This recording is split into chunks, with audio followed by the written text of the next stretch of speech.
You know, last season, I had probably my favorite enchanting table area that I have ever made in the Elven area, with that nature-y inspired one where it was all broken apart and looked awesome. But I made that near the end of the season and I barely got a chance to use it. I don't know if I actually even enchanted anything in it. So I was thinking I wanted to do something similar since I loved that build so much and barely got to use it. But obviously, this isn't the Sea Elves. I can't be doing a build like that out here. It doesn't make sense, but there may be something that does make sense in a similar style, maybe. And who knows, by the end of the season, this might be my new favorite enchanting table. So I am going to work this area over here with the wolf farms.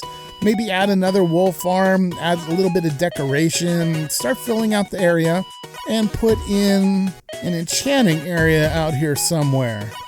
Maybe over here in this back corner. But to do that, I am going to have to gather some materials, and I got a good idea of what I'm going to need for this one. So let me get on that. And for you guys, we're just going to hop right into the time lapse. How about that? So see you guys on the other side.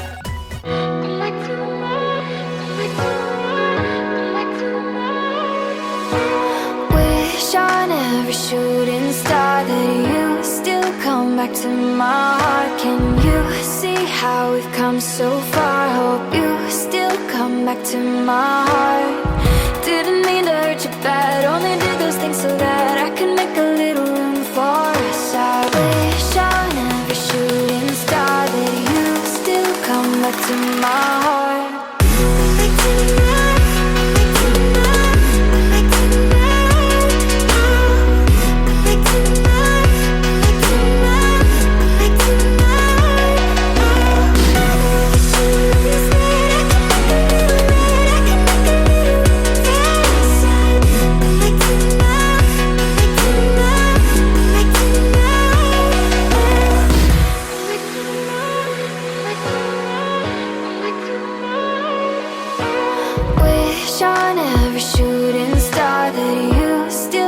Back to my heart. Can you see how we've come so far? Hope you still come back to my heart. Didn't mean to hurt you bad, only did those things so that I could make a little room for us. I wish on every shooting star that you still come back to my heart.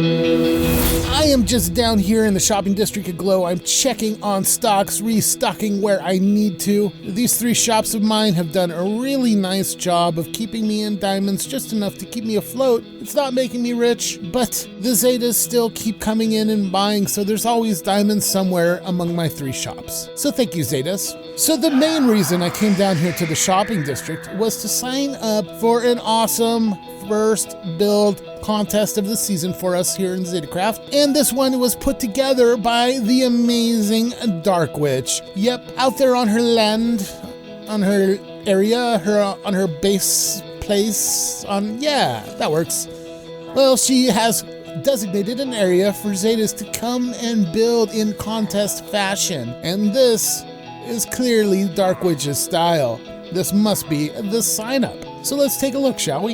Hello there, all you wonderful Zeta crafters. The time for the build contest is finally here. Numbers next. This is cool. Bring a shulker box with an item or items you think would make a nice prize for the winner as your entry fee, so we can bring whatever we want that we think is a nice prize. I sure hope when I win this thing, somebody decided to donate a full shulker box of diamond blocks. That would be great. But whatever I win, I'm gonna be stoked. Building is open through September, so we have the month of September to get our builds done. And as the theme, we have to use either deep slate or mud brick. Perfect for me. All other block types / colors are your choice, so we can use whatever build palette we like as long as it contains deep slate and or mud brick. Love it. Now, the really cool thing about this contest is The voting will all be done on the ZetaCraft Discord. Yep, that's right. So Discord members, be on the lookout for my build in the contest in October-ish. Uh-oh. So yes, if you're not a member of ZetaCraft, ouch! So if you aren't a member of the ZetaCraft server, get on down to it and join. We welcome you there. All we ask is that you're nice, unlike these phantoms, you know? And not only will you get to vote on contests like this, you will get to chat with all of us amazing Zetas and even more amazing fans of the Zetas. So hope I see you on the ZetaCraft's Discord, and I would like to thank you all now for voting for me to win on the upcoming competition here on ZetaCraft. Thanks for making my dreams come true, everybody. You did it! Yay!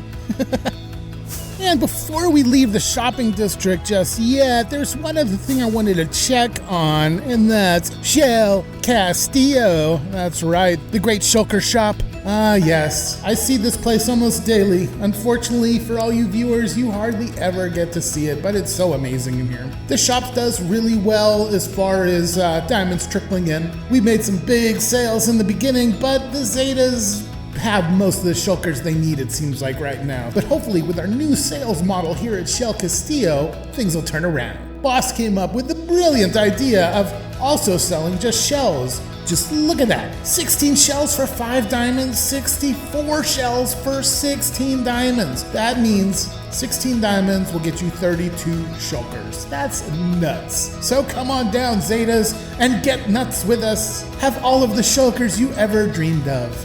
All right, I have restocked where we needed it, and now it's off to Darkwych's. I want to take a look at the island that we're going to be building on for the build contest and secretly pick out a plot of my own. I can't tell you guys where it's going to be yet, because then people will know which build is mine, and we are keeping our build secret so that even us Zetas won't know whose is whose. Just a short ways down this path, across Diosil's insane nether hole there.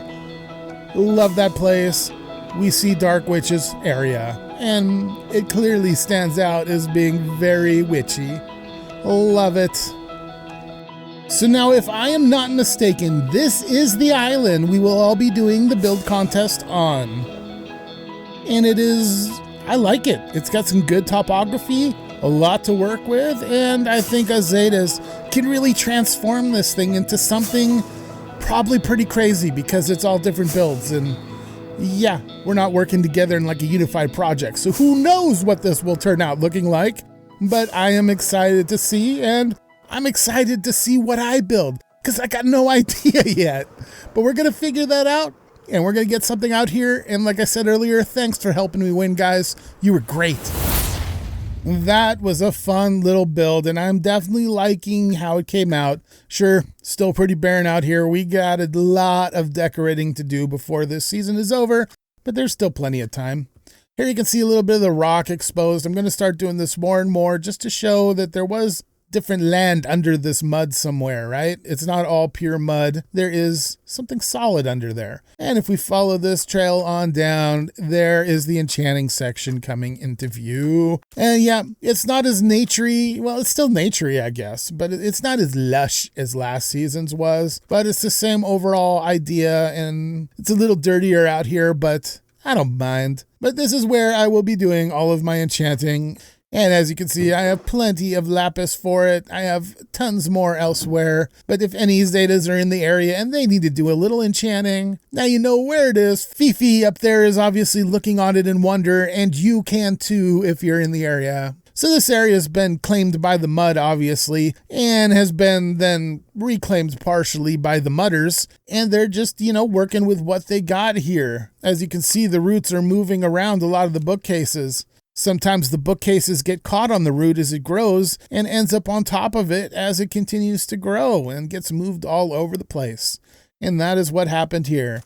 Even a lectern got away from us. And then over here, this was once a grand oak of mighty descent, but the mud has overcome it, but it is still grand, so it fights back. And yep, there's a tree under the mud layer. A lot of muddy leaves in there. And then over here, the grander of the trees, the bigger oak.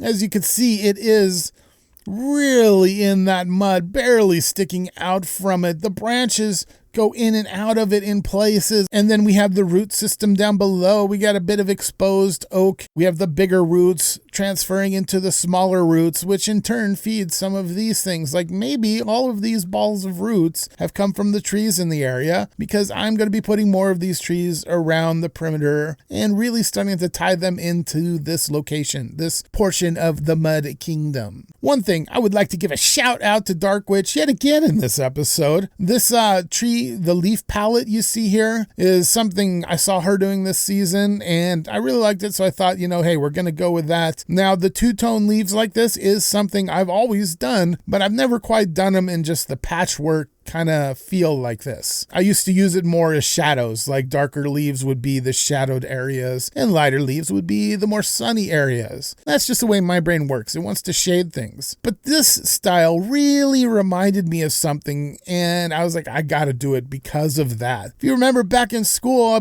probably most of us, we all did those paintings when we were pretty young with sponges for leaves. You dab the sponge in paint, and then you dab it on a piece of construction paper or something, and it would make cool looking leaves. Usually do it around autumn or something like that, but that's what this reminds me of. And doesn't it look like that? And yeah, who knows? Maybe more Zetas will adopt this style, and this will be the leaf of the season.